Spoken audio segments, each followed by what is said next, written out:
What I thought was interesting, okay, is that they went heavy at corner, and now seemingly they're gonna. This is the best depth they've had at corner in years. So we're talking about outside corner, giving deference to Vic Fangio, who refuses to say nickel corner is a cornerback, or nickelback is what you should call it. But bottom line is they have Rogers, Mitchell, DeJean theoretically is an outside corner, Slay, Ringo, and Ricks, Right. right? Yeah. Yeah. That's Okay. six cornerbacks. Outside corner. Yeah, I mean that's a lot. And Wait, is you're that correct? Six? Yeah. yeah, and you're only going to dress five at most, sometimes four. Now, what I would tell you is, and it is Tuesday, tomorrow, Eli Ricks, depending on what they do in terms of waiver claims, he could be off the roster.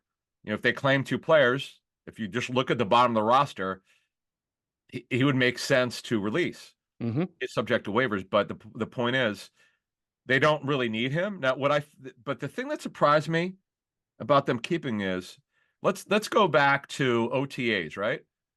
So to end last season, Ricks was still ahead of Ringo, okay, with the former staff. As soon as this new staff gets in here, it's Ringo over Ricks, like almost immediately.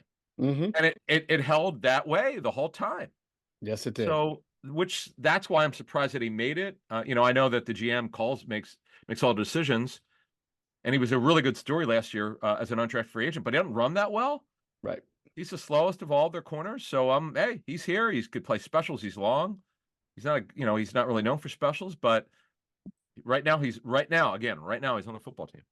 Yeah, and so that's a great segue. Right now, he's on the football team is also something you could say about James Bradbury. He Hmm. makes it. I mean, I guess we're going to call him the fifth safety right now because he's practiced at safety.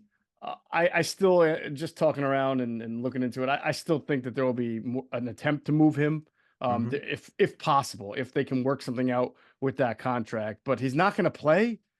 And so they're gonna have to figure something out. So if they were able to move him between now and whenever the season opener, then that might open up a spot for another position where they add Yep. to it as well. And there might be some wink, wink, nod, nod, or stick around and we'll get you back on the 53 at some point with somebody else. Oh, and they're always with Paris Campbell's the one. I mean that would make the most sense. But getting back to Bradbury, so his fully guaranteed option bonus, it vests. I'm told. Actually, I had the language sent to me. It vests prior to week one. Which means I think Tuesday at 4 p.m. Eastern they have to. It's done for solely for cap purposes. So they own the money. Mm-hmm. So maybe that's why he was on the roster. We'll look further into it. But bottom line is he has no future with Eagles. He didn't take one snap. I know that maybe their intention was to play him at outside corner a little bit or practice him Mm-hmm. because they went on record saying he was going to do it. He never took one snap at corner. It was all at safety. In fact, we're told also with Bradbury, he knew in the offseason he was moving to safety. Now, whether it was March, April, whatever the case may be, he got in the really good physical shape to make the move.